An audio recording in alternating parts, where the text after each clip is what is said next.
how you can actually get out of your own way and be able to create the income that you want.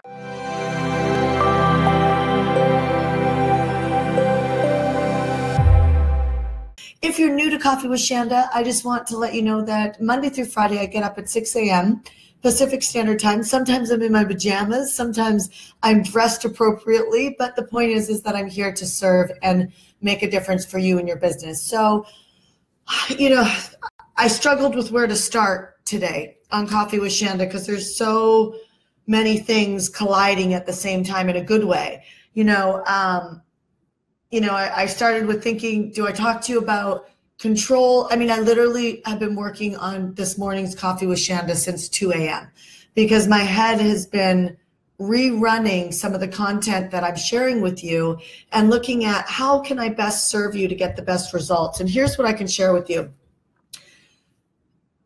When you have an opportunity in front of you, it's so important to watch your behavioral patterns of when you're hot and when you're cold.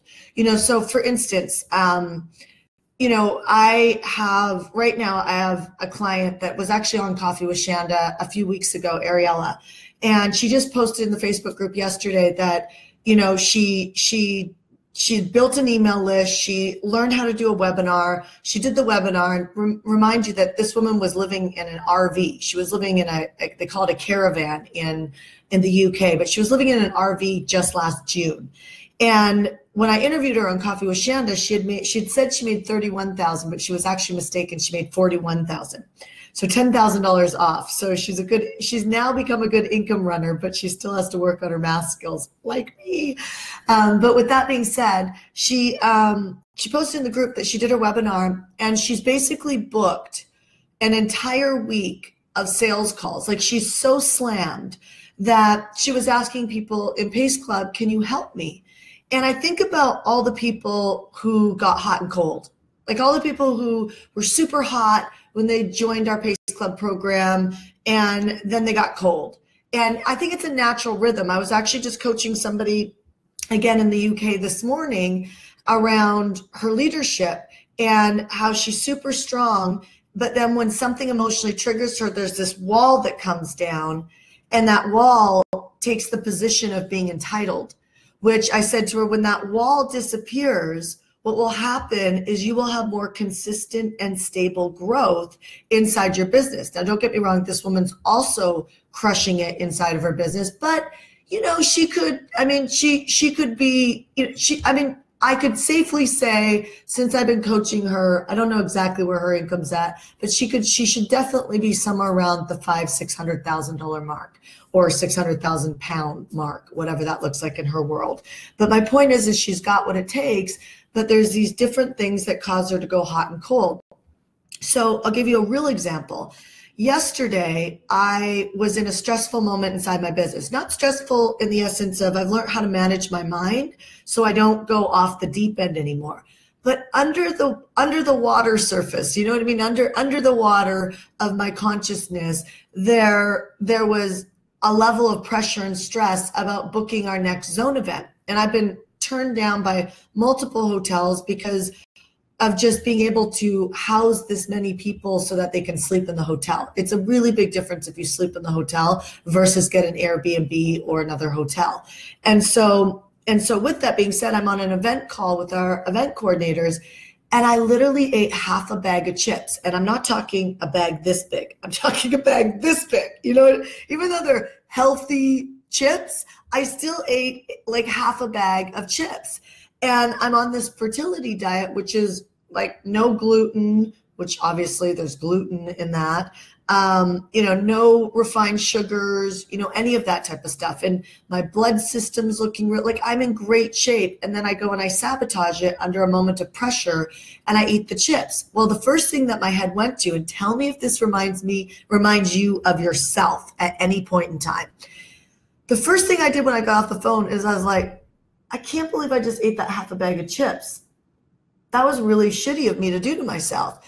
And then immediately I dropped out of self-beat up, but then I dropped into blame. I purchased this product that has an online course. And I've been trying for 3 weeks to get into this dashboard of this online program. And I think you can relate to me. It's really frustrating when you buy something and you can't get an answer. You either get an answer, but the problem isn't resolved, and it fires you up inside where you want to get entitled. Like, I paid for this and you're screwing up my eating habits. It's an eating habit plan for fertility. And so my first response was to get frustrated about the fact that I can't get into this site, and if I was better prepared. And then I stopped and went, no, Shanda, you have a chef that cooks this fertility plan for you. You eat on this fertility. You're pissed off because of the fact that you just got unconscious with your commitments, and I didn't focus on my fertility eating, and I didn't make it a priority. Let me basically unpack what I'm saying right now.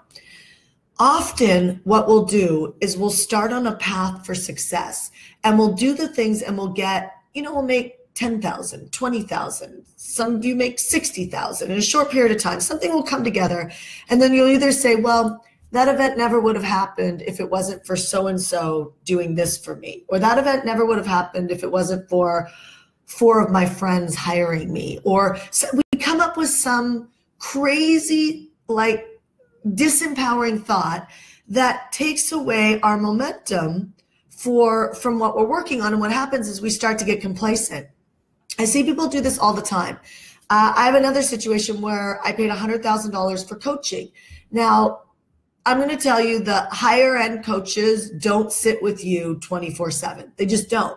They expect you to execute on the strategy. They give you the strategy, and there's a learning growth in that. There's a huge learning growth in that, being able to manage your hot and cold. If you can't manage your hot and cold and you always need somebody to hold you accountable, you're actually still on the nipple of a coach, meaning that you're still getting baby steps. And some people say, I need baby steps. No, you don't. No, you don't. What you need to do is get mentally strong so that you actually work towards executing a plan. Now, don't get me wrong, community is critically important, but community as far as peers, not community as far as having a coach or consultant baby step you through your analytics or executing a plan. Now, again, don't get me wrong. If you need help, you need to reach out. You need to reach out and say, hey, I need help. But guess where you're going to need help? Your mindset. You're going to need help in your mindset. It's going to be, something's going to break down in your connection to what it is that you're working on. Just like my fertility plan. What broke down is my connection with the plan. I wasn't focused on the plan. I've been focused on a leadership training that we're doing. I've been focused on the travel, the workshop I just did in Toronto. I've been focused on all these other things. And what I did was I let go of my biggest priority, which is getting pregnant right now. And so then you want to beat yourself up or beat somebody else up because that energy wants to go somewhere. So what do you do with all of this? Well, first and foremost, you need to look at the fact that the only way you're going to get stronger is through practicing. And you practice in a team. It's just like, a football team or a soccer team or a baseball team. Entrepreneurs are a team. We're a tribe.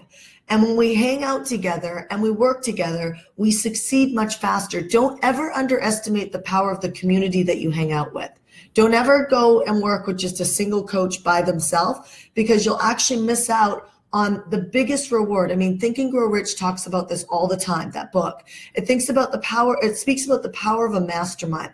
I think people underestimate this and they disconnect and say, well, I just need to take control back and recalibrate my life so that then I can go back into a community and work. And what they're really saying is I need to save some money because I've been inconsistent with my plan and I've been hot and cold.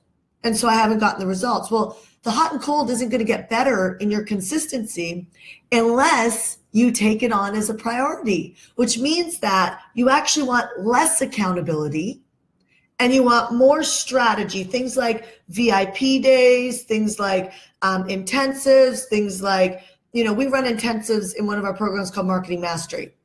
And they have intensives, and then they need to take something from that intensive and move the needle forward in their business. And I would say about 20 to 25% of them do that, and the rest don't. And what happens is they just have a slower growth, meaning that what they could do in 6 months, they do in 2 years. And that's all up here. It's all what's going on up here.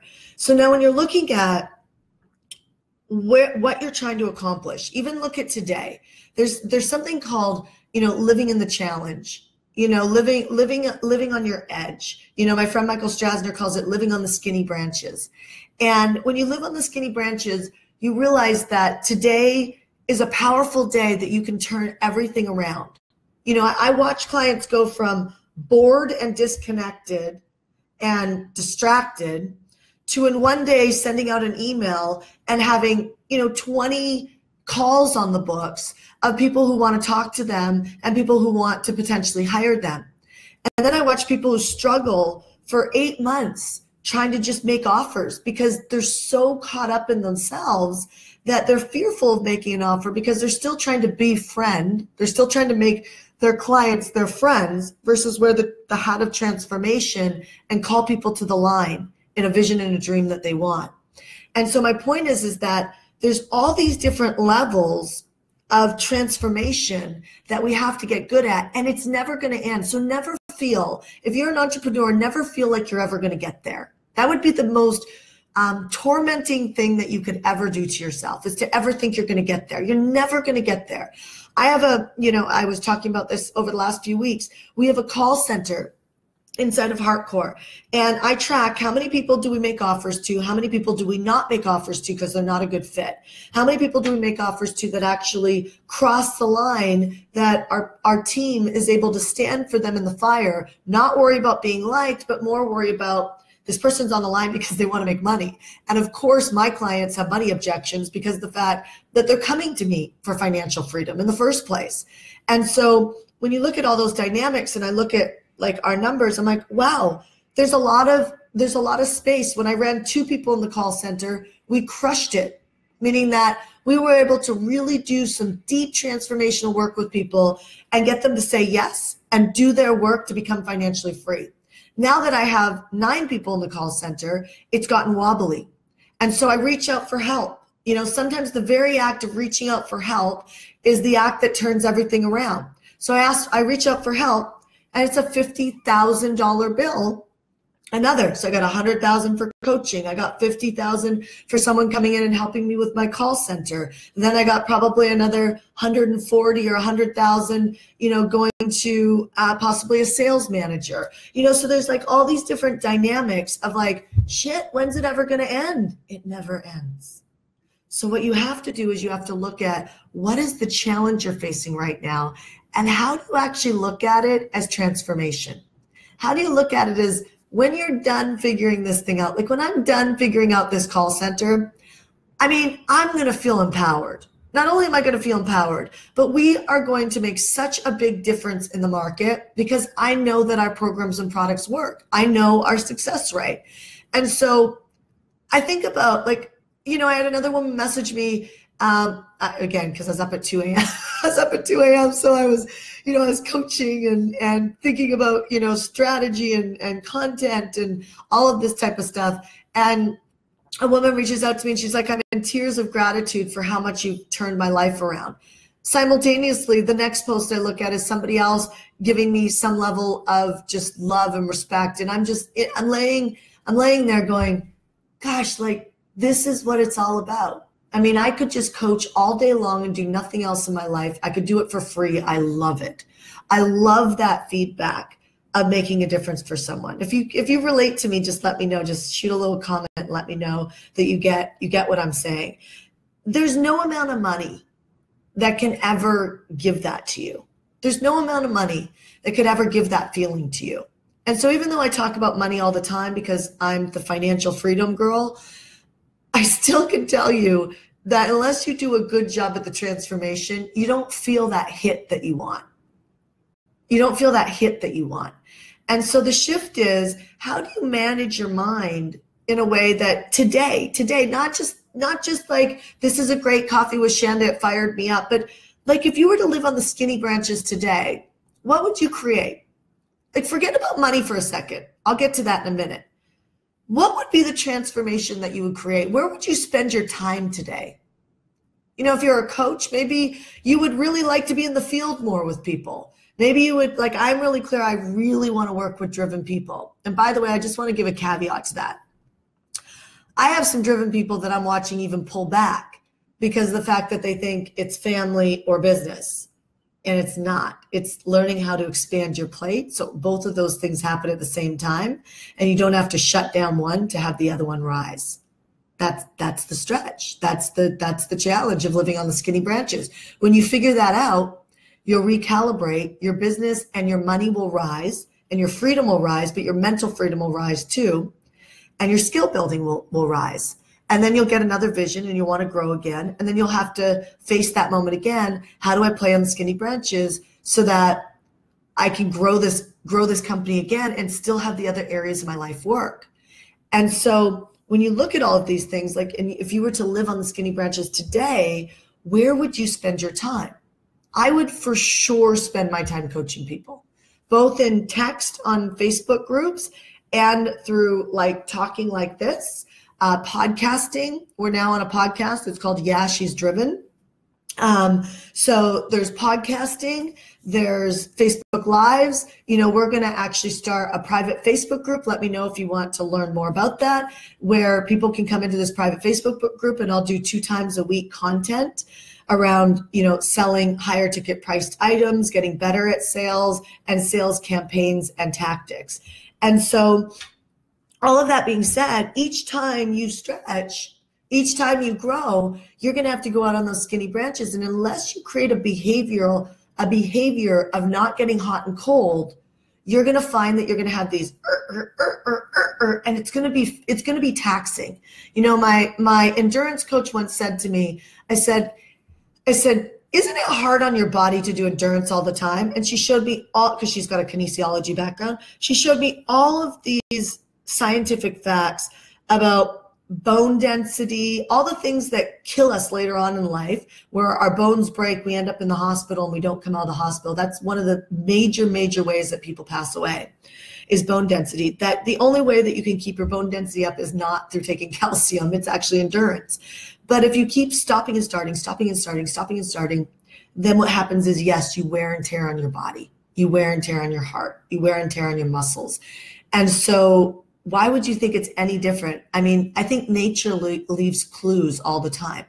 Nature leaves us clues all the time. And the clue is that if you stay consistent and you see the cycle of life, it's like you grow, and then some things have to die.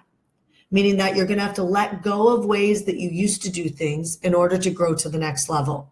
So I had to let go of some things that I did inside my company in order to go to the next level and serve more people. I don't want to let go of those things. I want to hold on to all of them and hoard all the things that I love to do in my life. But I can't hoard all the things. I have to make decisions. What's more important? Transforming more people's lives or answering questions in a Facebook group? And so that's when I started building a coaching team of people who answer questions in the Facebook group. You know, and so you've got these levels of growth and something dying, growth and something dying. And we're always ever in this change of growth as we're growing our lives and growing our businesses. You have a baby, things have got to change. You know, you don't get to work the same hours. You get to change the hours. You know, so every time you've got a growth, you've got something dying. But what I want to invite you is pay attention to your behavioral patterns, because if you run hot and cold, then that's where you need to put your priority for the next 6 months. Don't allow somebody to help you, right, in a strategy.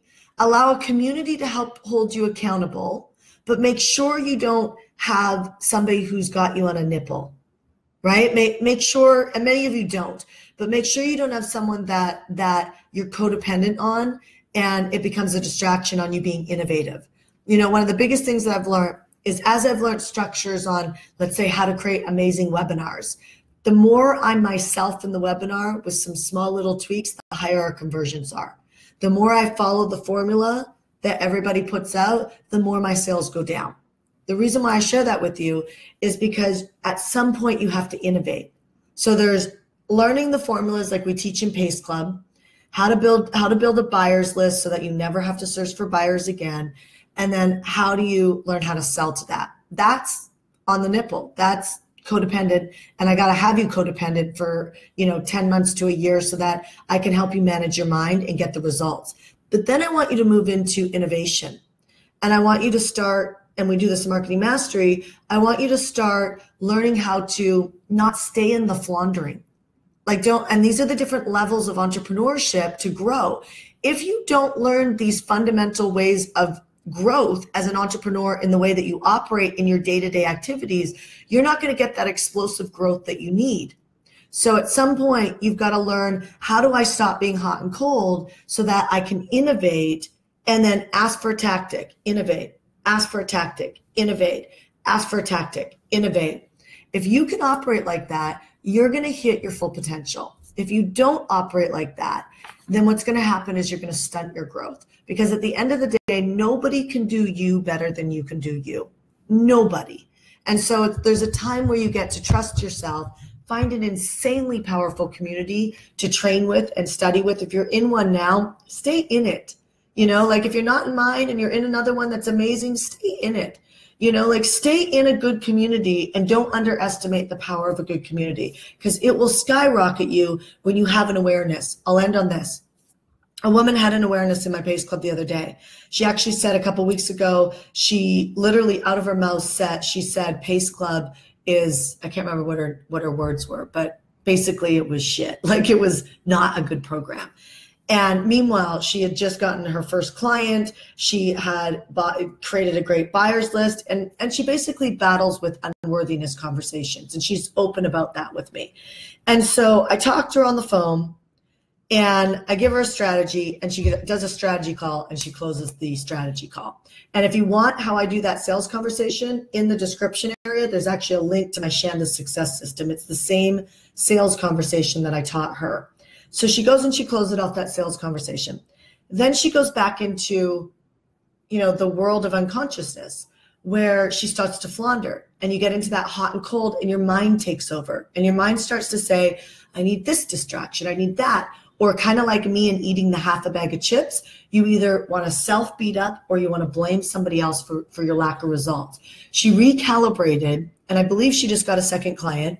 I'm almost 100% sure on that. But what she realized is that she's got this unconscious commitment of blaming, and she literally saw, and I'm paraphrasing a little bit because these are not her words, but she literally saw her blind spot of where she was taking herself out of the game with this hot and coldness. And that's how I describe it.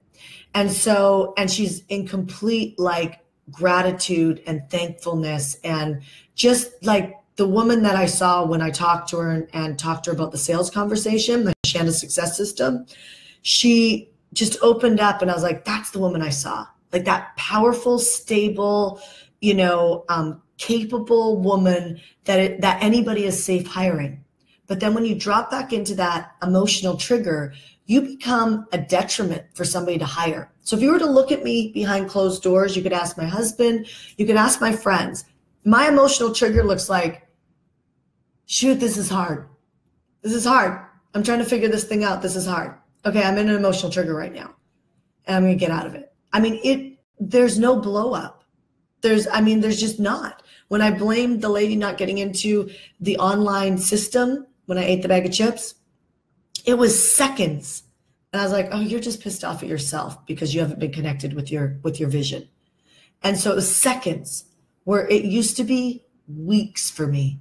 I used to blow off the handle, red hot, total, the things I saw and heard people say to me was not anything even close to what they were communicating to me, because I was so emotionally triggered. So I'll end on that note and say, be conscious about what you're thinking. If you're in any sort of resistance, blame, self-beat up, run towards that and take responsibility and unhook from that energy. And then look at what would be an activity that you could step into today that would be having you live on the skinny branches. If you like this Coffee with Shanda, I always ask that you share it. It's how I know that I've done a good job in the content and that you appreciate this information. All right, you guys, I will see you soon. I will see you, actually, I will not see you tomorrow morning. I'll be on a flight. And so there'll be somebody else leading our 6 a.m. Coffee with Shanda tomorrow morning because I will be on a flight to Toronto and then Barbados. All right, we'll talk to you soon. Bye.